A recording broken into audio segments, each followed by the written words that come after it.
Hello YouTubers. मैंने अपनी एक पहली वीडियो अस्थमा के ऊपर आपको बताई थी कि अस्थमा से हमें कैसे बचाव किया जा सकता है और अस्थमा क्या चीज़ होती है। अभी recently world asthma day celebrate किया गया है, that is on 7 May.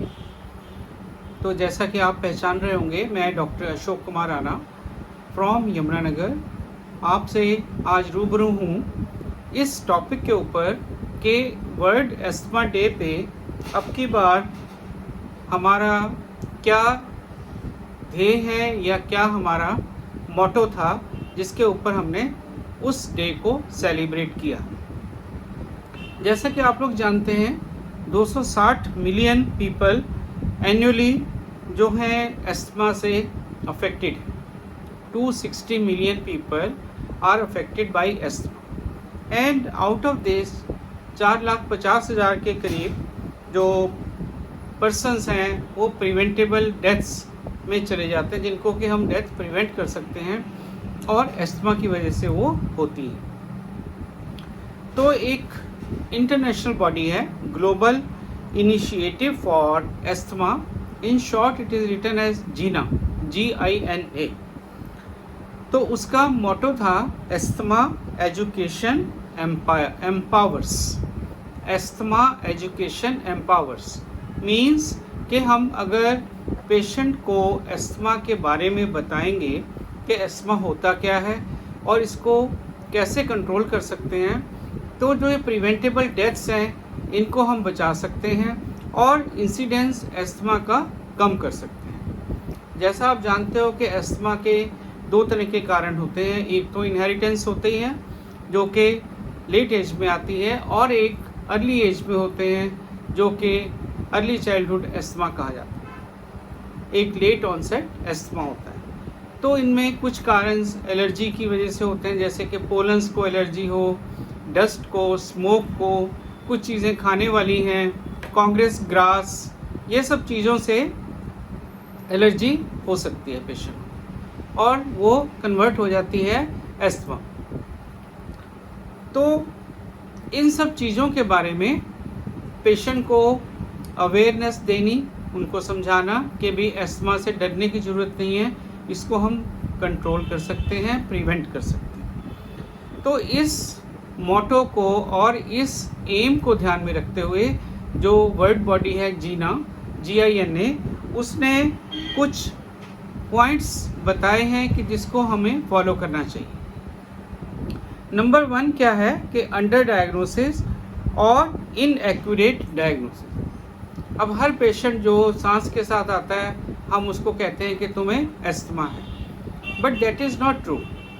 Her patient asthma का नहीं होता, उसमें और भी कारण होते हैं, जैसे कि कार्डियक अस्थमा हो गया, किडनी का वजह से अस्थमा हो गया तो उनको रीनल अस्थमा कहते हैं, कार्डियक अस्थमा कहते हैं। तो हर पेशेंट जो है वो अस्थमा का, it is not because of lungs involvement directly.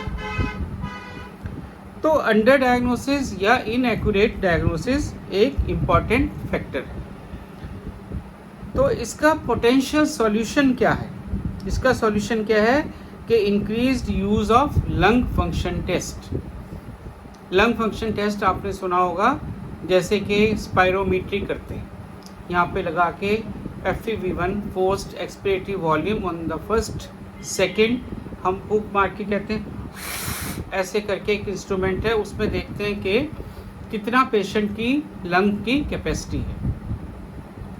तो वो जो लंग फंक्शन टेस्ट का जो टेस्ट है उसको स्पायरोमेट्री कहते हैं, वो हमें उसको एक्स्ट्रा लेवल पे और ज़्यादा यूज़ करना चाहिए सो दैट पेशेंट को हम बता सकें कि आपका जो लंग फंक्शन है इस तरह का।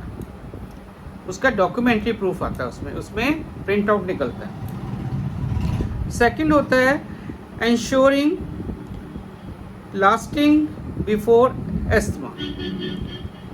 हर पेशेंट को हमें अस्थमा की ट्रीटमेंट से पहले उसको टेस्ट करना चाहिए। सेकंड पॉइंट है कि ensuring testing before asthma treatment.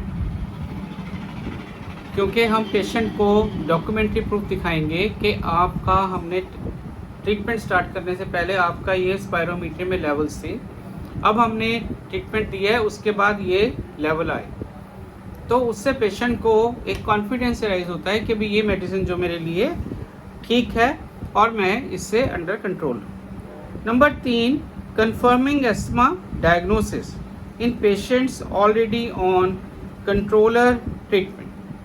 अब एक चीज़ ये देखने में आई है कि हर पेशेंट को जो डॉक्टर्स हैं वो इनहेलर्स या ट्रीटमेंट देते हैं, साबा एंड लाबा करके देते हैं, short acting beta agonist, long acting beta agonist. तो वो जो चीज़ें हैं वो देने से हमें ये देखना होता है कि पेशेंट जो है उससे कंट्रोल्ड है कि नहीं।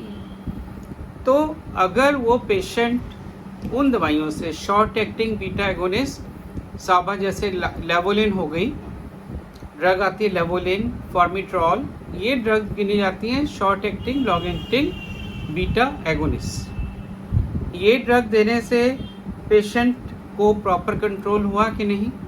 अगर पेशेंट को प्रॉपर कंट्रोल नहीं हुआ, इट मीन्स कि उसके डायग्नोसिस में कहीं गड़बड़ है, तो हमें उस पेशेंट को साथ में इनहेल्ड कॉर्टिकोस्टेरॉइड्स देने चाहिए।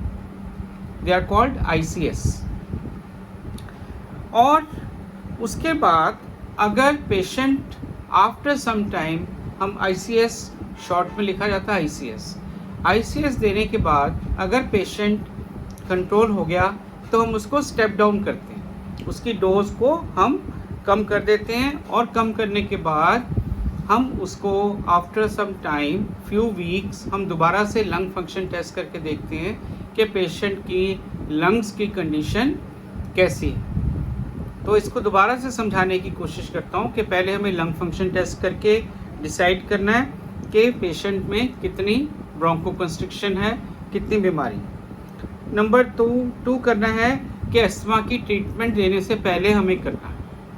नंबर 3, हमें जो पेशेंट्स कंट्रोलर ट्रीटमेंट्स दे रहे हैं साबा या लाबा, हमें उन पेशेंट्स में भी टेस्ट करके देखना है क्या वो कंट्रोल्ड हैं, क्या उनकी ब्रोंकोकंस्ट्रिक्शन कंट्रोल्ड है।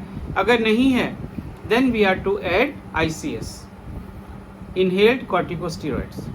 और अगर वो पेशेंट आफ्टर सम टाइम और few weeks of ICS patient अगर कंट्रोल हो गया, तो हम दोबारा से फंक्शन टेस्ट करके उसकी ICS की डोज को लो डाउन करेंगे, स्टेप डाउन करेंगे। एंड उसके बाद फ्यू वीक्स के बाद हम उसके लंग फंक्शन टेस्ट दोबारा से रिपीट करेंगे, ताकि हमें पता लगेगा कि पेशेंट विदाउट ICS कंट्रोल में चल रहा है कि नहीं चल रहा। तो फर्स्ट पार्ट तो ये हो गया हमारी जो वर्ल्ड एस्थमा डे पे जो हमारा मोटो में कि एस्थमा एजुकेशन एम्पावर्स, ये हम पेशेंट की एस्थमा एजुकेशन में ऐड करेंगे। Number 2 point, under use of anti inflammatory inhaled drugs. अब एंटी इन्फ्लेमेटरी इनहेल्ड कॉर्टिकोस्टेरॉइड्स को हम क्या कहते हैं कि ये जो हमारे ब्रोंकोकंस्ट्रिक्शन होती है उसमें क्या होता है, लंग्स की जो ल्यूमन है, जैसे ये ल्यूमन है लंग का, वो नैरो हो जाता है, उसमें स्वेलिंग आ जाती है। स्वेलिंग आने से क्या है, उसकी जो डायमीटर कम हो जाता है और उसमें कंस्ट्रिक्शन यानी कि नैरो हो जाता है और पेशेंट को सांस लेने में दिक्कत आती है। तो अगर हम ICS दे रहे हैं और पेशेंट के लंग फंक्शन टेस्ट में प्रॉपर क्या कहना चाहिए, प्रॉपर उसका रिस्पॉन्स नहीं आ रहा, तो इट मीन्स कि उस पेशेंट को जो एंटी इन्फ्लेमेटरी ड्रग्स दे रहे हैं वो लो डोज है। तो हमें उस पेशेंट की ICS की डोज को इंक्रीज करना चाहिए, और जितनी जल्दी हो सके इंक्रीज करके, और उसको धीरे धीरे करके पेशेंट को कंट्रोल में लाना है। जब वो कंट्रोल हो जाए आफ्टर फ्यू वीक्स, फिर उसको स्टेप डाउन करना है, और जैसे जैसे पेशेंट इम्प्रूव करेगा उसको लोएस्ट डोज पे लेके आना। और इससे क्या पता लगता है कि हमें पेशेंट के लंग फंक्शन टेस्ट करके पता लगेंगे कि पेशेंट की जो एक्सरबेशंस कम हो गई, जो अटैक बारी बारी होते थे वो कम हो गए। नंबर 2, पेशेंट की जो लंग फंक्शन टेस्ट में हम करेंगे वो इम्प्रूव हो गया। नंबर 3, जो पेशेंट को एक्सरसाइज इंड्यूस्ड एस्थमा होता था, एक्सरसाइज जैसे कि जॉगिंग करी, वॉकिंग करी, साइकिलिंग करी, पेशेंट ने रनिंग करी, उसमें उसको सांस फूल जाता था, उसको कहते हैं एक्सरसाइज इंड्यूस्ड एस्थमा। तो उन चीज़ों में भी पेशेंट को अगर रिलीफ हो गया है तो इट मीन्स कि हम उसको एंटी इन्फ्लेमेटरी ICS इस्तेमाल करने से उसको रिलीफ मिला है और उसको हम लो डोज पे कंटिन्यू करेंगे। तो सेकंड पार्ट हो गया कि हमें जो ICS है उसको प्रॉपर डोज में देना है, अंडर यूज़ नहीं करना। Number 3, over use and over reliance on साबा इनहेलर्स। अभी आजकल क्या हो रहा है, हम लोग ओवर यूज़ क्या है, हम लोग लेवोलिन का जैसे इनहेलर है, ड्यूलिन है, फॉर्मिट्रोल इनहेलर है, हम पेशेंट को कहते हैं अगर एक से नहीं कंट्रोल हो रहा, आधे घंटे बाद रिपीट कर लो। आप उसको दिन में 4 बार ले लो, 3 बार लिखा है तो 4 बार ले लो, रात को भी ले लो। तो that is called over use of short acting beta agonist.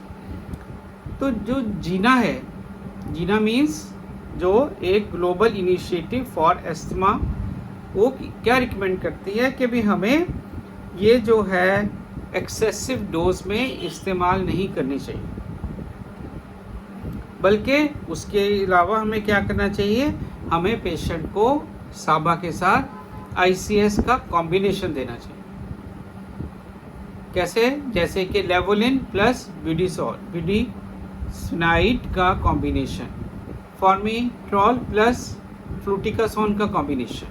तो ये फ्लूटिकासोन, विडिसोनाइड, ये सारे ICS हैं, इनहेल्ड कॉर्टिकोस्टेरॉइड्स। इनकी डोज माइक्रोग्राम में होती है। सिमिलरली लेवोलिन, फॉर्मिट्रोल, दे आर साबा एंड लाबास। तो इनको कॉम्बिनेशन में देने से जो पेशेंट का कंट्रोल बेटर होगा और उसके जो लंग्स पे परमानेंट इफ़ेक्ट जो एस्थमा अनकंट्रोल होने की वजह से हो सकते हैं वो नहीं होंगे। क्या क्या अनकंट्रोल्ड एस्थमा के इफ़ेक्ट होते हैं कि पेशेंट की वर्क एफिशिएंसी कम हो जाती है, रिपीटेड इन्फेक्शंस होती हैं जिसकी वजह से इम्यूनिटी कम हो जाती है पेशेंट की, एंड पेशेंट का जो हेल्थ पे खर्चा है बहुत ज़्यादा हो जाता है। पेशेंट जो है उसमें जॉब में जाने लायक नहीं रहता, बच्चे खेल नहीं सकते। तो ये सब चीज़ों को प्रिवेंट करने के लिए हमें ICS का ऐड करना चाहिए, इस्तेमाल करना चाहिए लाबा या साबा के साथ। तो ये 3 रिकमेंडेशन वर्ल्ड एस्थमा डे पे हमारे को जीना ने रिकमेंड करी है, जीना ने बताई है कि एक तो हमें जो है सबसे पहले तो अंडर डायग्नोसिस और इनएक्यूरेट ट्रीटमेंट नहीं होना चाहिए, उसको हम कैसे प्रिवेंट कर सकते हैं, लंग फंक्शन टेस्ट। नंबर 2, हमें एंटी इन्फ्लेमेटरी ड्रग्स को प्रॉपर ढंग से इस्तेमाल करना है, अंडर यूज़ नहीं करना। नंबर 3, अकेले साबा जो है वो हमें यूज़ नहीं करना, it should be combined with anti inflammatory inhaled corticosteroid so we get better results. So ये मेरी जो वीडियो है एक जनरल अवेयरनेस की वीडियो है, एस्थमा के जो पेशेंट्स हैं उनके लिए है। और साथ साथ मैं ये बताना चाहूँगा कि मेरी जो पुरानी वीडियो है वर्ल्ड एस्थमा डे के ऊपर, उसको भी आप इसके साथ मिला के देख सकते हैं। वो लगभग 2 महीने पहले मैंने अपलोड करी थी, इसी चैनल पे अपलोड करी थी, उसको आप देखिए। इसके साथ साथ मेरी और भी वीडियोस मैंने अभी अपलोड करी हैं, जैसे कि मैंने अभी अपलोड करी है sweet as a substance abuse, similarly spices के ऊपर, और सिमिलरली हाइपरटेंशन एक्सेट्रा। बहुत सारी वीडियोस मेरी हाइपरटेंशन अवेयरनेस, डायबिटीज़ और इस तरह की विटामिन D डेफिशिएंसी, थायराइड की वीडियोस, थायराइड पे मैंने वीडियो डाली हुई है जो हाइपोथायराइडिज्म, जैसे कि जो पेशेंट को थायराइड ग्लैंड का कम हार्मोन्स पैदा कर रही है। तो ये सारी वीडियोस आपकी अवेयरनेस के लिए मैंने इसमें अपलोड करी हुई हैं। आपसे रिक्वेस्ट है कि you go to my channel doctor Ashok Kumar Rana, और वहाँ पे जाके आप इन वीडियोस को अच्छे से देखें और इसको लाइक करें और सब्सक्राइब करें। अपने कमेंट्स दीजिए मेरे को, सो दैट आगे के लिए और कोई आप वीडियो किसी टॉपिक पे आप लेना चाहते हैं तो आप उसमें कमेंट्स में मेंशन करिए, मैं वो वीडियो आपको बना के और कोशिश करूँगा कि आपको अच्छे से उसके बारे में भी अवेयरनेस दी जाए। तो इन्हीं शब्दों के साथ मैं आज की वीडियो यहीं पे समाप्त करना चाहूँगा और आपसे रिक्वेस्ट करूँगा, आपको अगर ये वीडियो अच्छी लगी है तो इसको लाइक करें और सब्सक्राइब करें और अपने फ्रेंड्स सर्कल में, अपने ग्रुप में शेयर करें। Thank you.